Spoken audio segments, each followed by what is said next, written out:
Hey guys, welcome back to my channel. If this is your first time tuning in, welcome. I just want to start off today's video by saying thank you so much to my subscribers.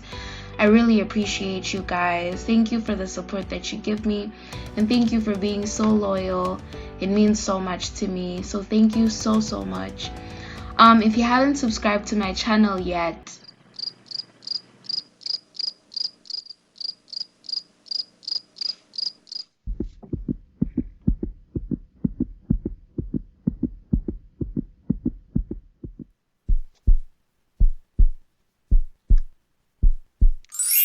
thank you. Yeah. Once again, thank you so much to my subscribers. Please keep those subscriptions coming. If you like this video, please don't forget to hit that like button and hit that notification bell so that you are informed every time I post a video. If you'd like to drop a comment, please do so. If there's anything like in this video that you feel resonates with you really well, feel free to drop a comment. I would really love to hear you guys' feedback. Also, if there's anything you guys would like me to talk about, feel free to mention that in the comments, or if you prefer, you can DM me on my Instagram. I will put in my Instagram name in my description, so yeah, just feel free to do so.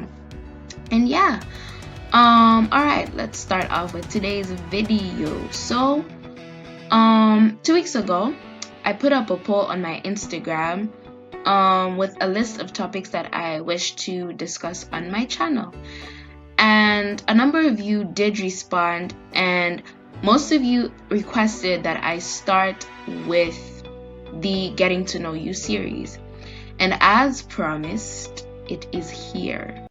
This is the first video of my Getting to Know You series, and I decided to make it on being an introvert, college edition. So there are three main reasons why I decided to do a video on being an introvert. The first being that I believe knowing and understanding your personality traits is very important when it comes to getting to know yourself as an individual. The second reason is that when I was preparing to get to college, I did some research on how exactly I could possibly navigate through college life as an international student and also one that is introverted. And I realized that most of the information that I got or saw on the internet was tailored to extroverts. So I decided to make this particular video for my fellow introverts out there who are getting ready for college and trying to find out how exactly to navigate through college life socially. Yeah, this video is for you guys, and I hope it helps you through this journey. And the third, the last but not the least reason why I decided to do this video was because I wanted to debunk certain myths and misconceptions I have encountered regarding introverts and what it means to be an introvert. So yeah, let's just get into it. So I have my notebook right in front of me with a number of characteristics of introverts that I have come to learn about and also identify with. So I will tell you guys some of my experiences with these different things, and I just want you to bear in mind that not all characteristics may apply to you. There is no such thing as a pure introvert, if I could put it that way. So that means 70 to 80, around that percentage of characteristics may apply to you, which may mean that you are most likely an introvert. So you find that not everything will apply to you, and that is perfectly okay. That's normal. So yeah, I'll just talk about a number of things with my experiences, and I hope that they do help you. I hope what I have come to learn does help and apply to you. Yeah, so let's get into it. So I will start by defining what an introvert is. A basic definition of an introvert is an individual who tends to get drained by socializing but recharges by spending time alone. So yeah, One of the major characteristics of an introvert is that they enjoy spending time alone. I love my me time. I really enjoy my time alone. And one thing that I have come to learn, most especially this summer, is that it is very important to spend your you time intentionally. Because if you don't do that, it's very easy for you to feel fatigued in social scenarios, even though you've had time to yourself. So what do I mean? Usually I would spend my me time by maybe just watching movies or binge watching series.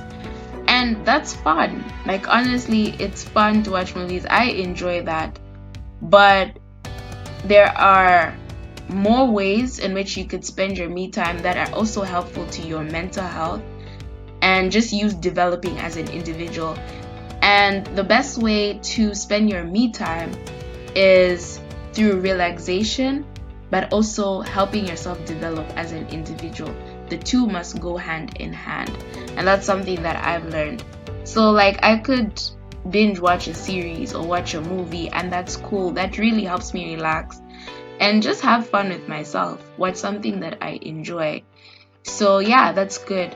But another way that I would spend my me time that really helps me grow in different aspects of my life other than academic wise, which is like where I spend most of my energies outside of my me time, is through reading. So reading is a great way to spend your me time. You don't have to study. Yeah, you could read some other material, something else that lines with your interests.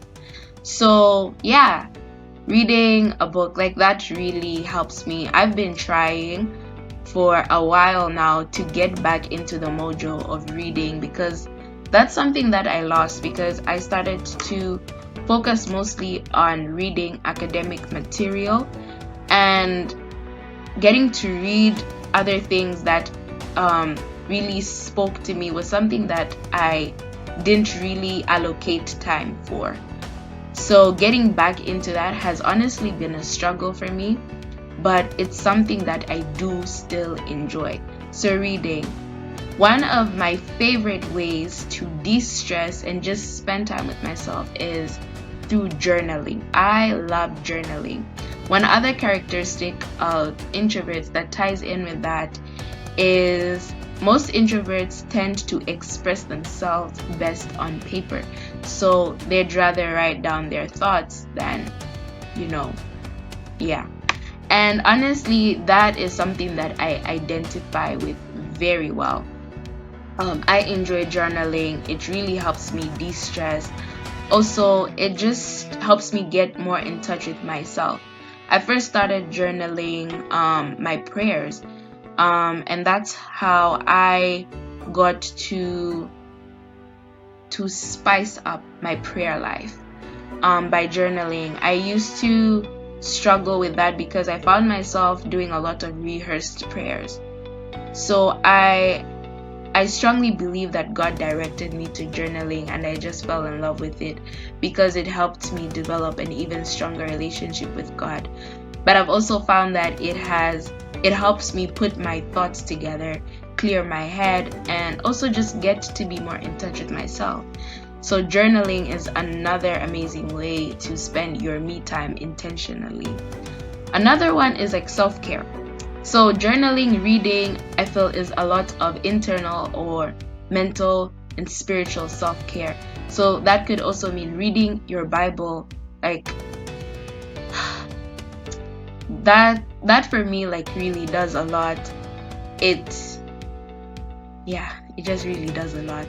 So I would advise you to do those things. But yeah, external self-care is also a great way to spend time with yourself. So I categorize, like, say, watching a movie or binge watching a series. Don't necessarily have to be binge watching, but watching a series as external self-care. Also, giving yourself a spa day. I like doing that, honestly. Like, it just helps me feel good about myself. I like doing that. It could be taking care of your skin, like your face, doing your nails, making sure they look good and they're clean, or taking a longer shower, which is something that I tend to do, especially when when classes have started and I'm just exhausted. I tend to take longer showers because it's one way I spend time with myself. So yeah, spending time alone is something that I really enjoy, and those are the activities I tend to do. One other thing that I discovered I like doing is painting too. So I enjoy painting. I enjoy things I can get creative with. So yeah, just painting what I feel like painting, or drawing is something that I know that I like to do because I just really feel in touch with myself, and that's a very important thing, and that's something that a number of introverts tend to enjoy doing. So spending time by yourself is like a big thing, or something common, a characteristic that you see in introverts. The second one would be so certain types of socializing tend to drain you. So for me, what's like the biggest thing? Being at events that have large numbers of people. So I prefer intimate setups to large setups, which is something that I have seen in even my friends who identify with that personality trait. Most introverts tend to prefer more intimate settings to larger settings. And intimate in the sense that you're probably hanging out with people you're closest to or feel more at ease with, than crowds, larger numbers of people or crowds, more especially with people you don't even know. So it's very easy to get drained for an introvert in a larger group setting than it is for people they're more familiar with and more intimate settings. So that's something that you see in introverts. And one of the ways that, at least one of the things that two of my friends advised me to do in such settings is develop social skills. That's something that I would advise every introvert to do, develop social skills. So, for me, I noticed that large settings tend to really drain me, but also I love to socialize at the same time, but I just don't know how to. So it's like, and the hardest part is I'm not very good or big on small talk. So another thing about introverts, most introverts tend to prefer meaningful connections and conversations with people than small talk. Small talk for me honestly feels inauthentic. So I don't like being in situations where I have to, or feel like I have to, use small talk. I may do it, but it just doesn't feel like me. It doesn't feel real for me. So I tend to not prefer such settings to others. But yeah, like, developing social skills is very important, because the thing is, you don't want to be in a setting where, sometimes, like, of course, there are times when you can't really select the settings that you find yourself in. So there are times when you be in large setups or events where there are a number of people that you can't even run away from that. Like, yeah. So instead, you wouldn't want to be in that setting and then opt to be on your phone, probably doing nothing. I've done that many times. It's not fun. Probably doing nothing on your phone or just looking grouchy. You don't want to do that. You want to be able to engage with other people, and so it's very important to develop social skills that you can use during those times. That's something that I'm actually still learning. So yeah, I'd encourage you to do that. And on the issue of spending time alone in connection with this, it's very important that you get to spend alone time, because that is how you recharge. such that when you are in a social setting like that, your social battery doesn't run out quickly. So you want to make sure that you spend time by yourself, intentional time by yourself, so that you're able to use your social battery correctly or better than you would if you hadn't. I hope that makes sense. So make sure you're able to develop or work on your social skills, but also spend enough time by yourself such that when you're in social settings that you're probably not even used to or where you don't know people, you're able to socialize and use your social battery to its fullest without it running out so quickly. Yeah? Perfect. Hey guys, thanks for watching part 1 of my Being an Introvert College Edition video. Once again, don't forget to hit that like button if you like this video. Please give it a thumbs up. Do subscribe and share. Hit that notification bell so that you are informed when I post part 2 of the Being an Introvert College Edition video. Thanks again for watching, guys. Take care. Enjoy the rest of your day. See you next time. Bye.